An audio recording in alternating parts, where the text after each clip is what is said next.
What gives you energy and what drains your energy? I've always derived energy from working with others, supporting people, helping people.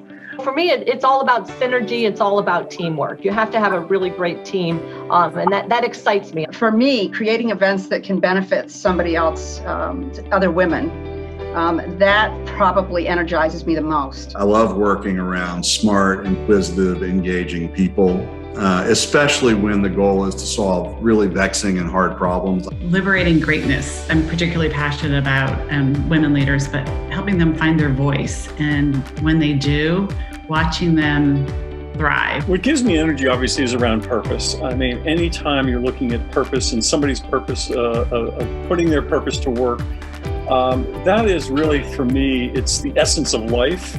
I literally wake up every morning thinking about the people who saved my life, people who had helped me mentally to get back to where I am, and to really helping me go where I'm at today. I have a lot of energy when we're on the road. A lot of people will say to my husband, who travels with me all the time and works in my business, they'll say, "Is she like this all the time?" And he says, "Yes, from the time she gets up till the time she goes to bed." I do have a lot of energy.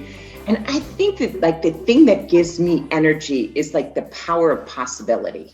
What's possible? What's even possible in a day? And how can you affect the people that you come in contact with, whether you're on a stage and it's an audience or whether you're walking your dog in your neighborhood?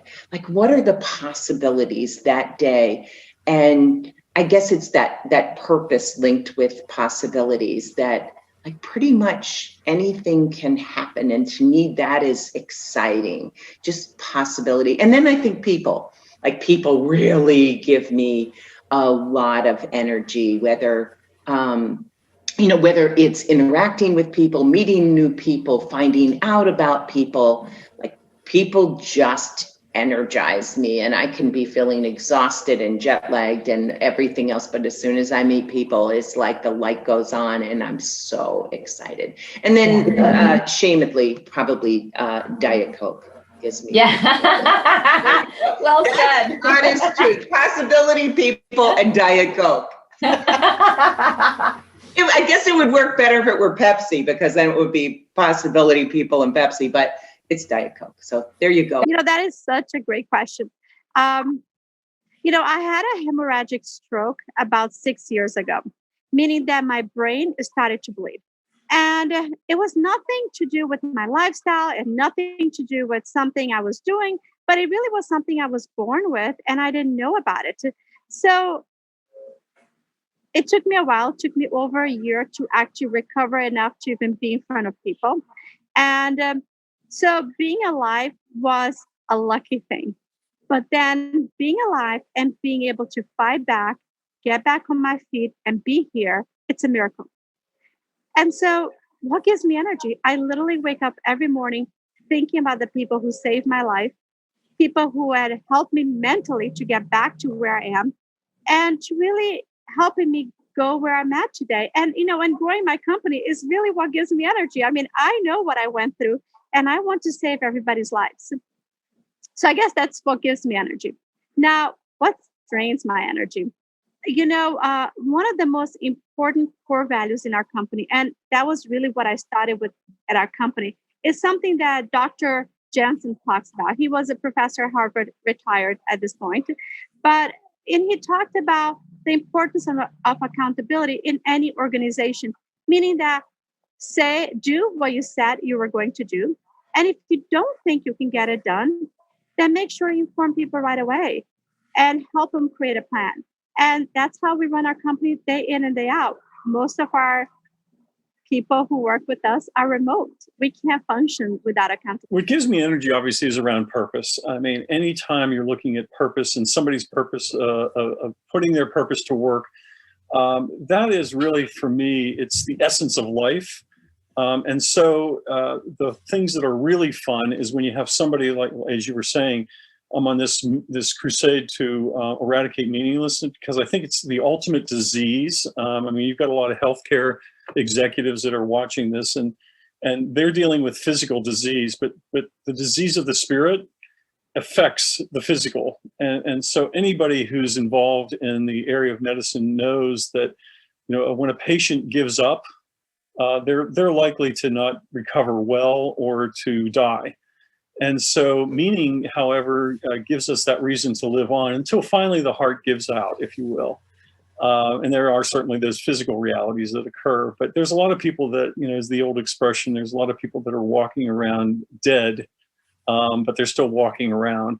And so for me, the energy is to bring people to life in that regard and to help them discover their deeper why in terms of their existence. And that's just such an energy flow that is just exciting for me. And then what sucks my energy is just the opposite of that is at some level though, you would think that somebody who's sort of a Debbie Downer, at some level, I find that as a challenge. And so it does in an odd way energize me. But at some level, the de-energizers are the ones whenever you're saying, well, have you ever thought about, yeah, I've done that, but it won't work.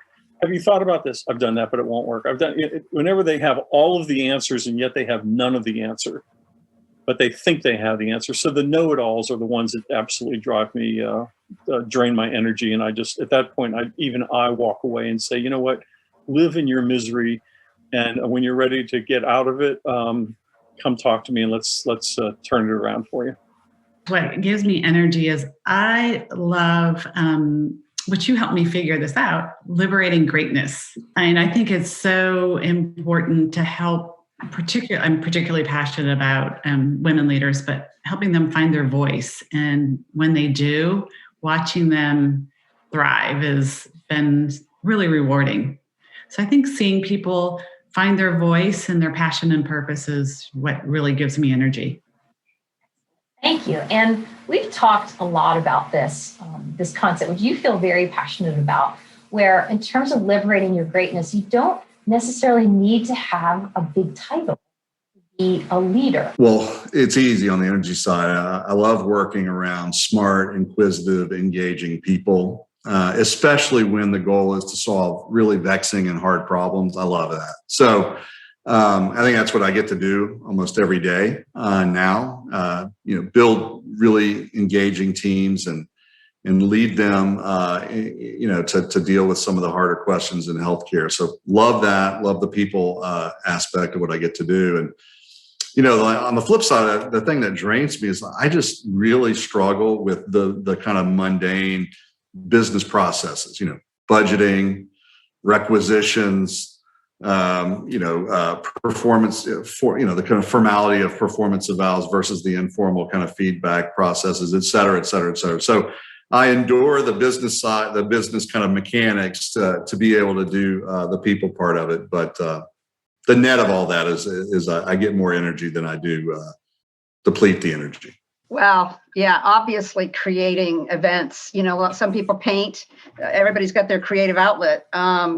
For me, creating events that can benefit somebody else, other women, that probably energizes me the most. I've created events in different categories. Like when I was doing the big paintball International Amateur Open, I always found a way to try to add another element that was a little bit more purposeful than just running an event for entertainment and having everyone have a great time. We had something called the Search for Excellence Awards. So, and we gave out scholarships or something to a team that was doing great things in their community. So I've always tried to kind of infiltrate the things that I'm doing. If it's not just a fundraiser specifically for women's initiatives, I'd try to thread that in there the best way I could. Well, for me, it's all about synergy. It's all about teamwork. You have to have a really great team. And that excites me. I played sports. My dad was a college athlete and a coach. So the value of bringing people together and maximizing that energy into a collective synergy or opportunity to really go to that next level together. And that teamwork is so important. So what drains me are those who perhaps are more self-centered and more concerned about themselves than the greater good.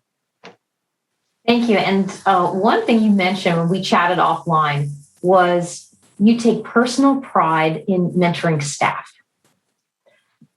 I've had a lot of staff leave and move on to better positions, and that's always bittersweet. But at the end of the day, you have to say, yes, I help them attain that next level in their career, particularly young women. And that's something that I'm very proud of, whether they be university students and then they come into our system as interns, and then they work on their education, and I assist them with that. And my whole team does too. We really focus on mentoring as well. And we hope people will stay in public health. Some choose to stay with us and have long-term careers with us, but others will go on to public health at the national level. And so it really is an opportunity to say, yes, we've made a difference, not just locally here in Manatee County, but really around the country and sometimes even around the world, in terms of getting their boots on the ground operational experience here at the local level, and then taking that to that next level for policy or whatever else it may be.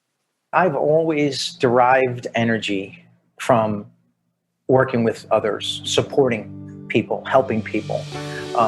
When I see a young leader, whether it was during my military service or since I've been retired, when I see a young leader and you watch that proverbial light bulb go on, and they understand the vision, they understand how what they do is important, why what they do matters.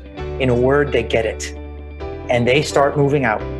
It is a fantastic thing to see. It's intangible. You sometimes can't prepare for it. You can work hard at it, but when that happens, that gives me energy.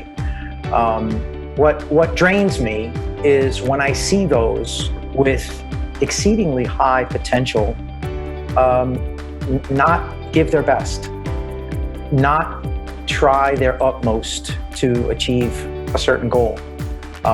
One of the things that I learned in my life growing up is that you must work hard. That doesn't mean that you work hard for the sake of working hard. That doesn't mean that you toil in inefficiency when there's a more efficient way to do something. I would never recommend that. But when somebody has the potential and they don't utilize that potential to their fullest, and they don't work as hard as they possibly could to achieve a particular goal, that's what drains me, because I see an opportunity missed.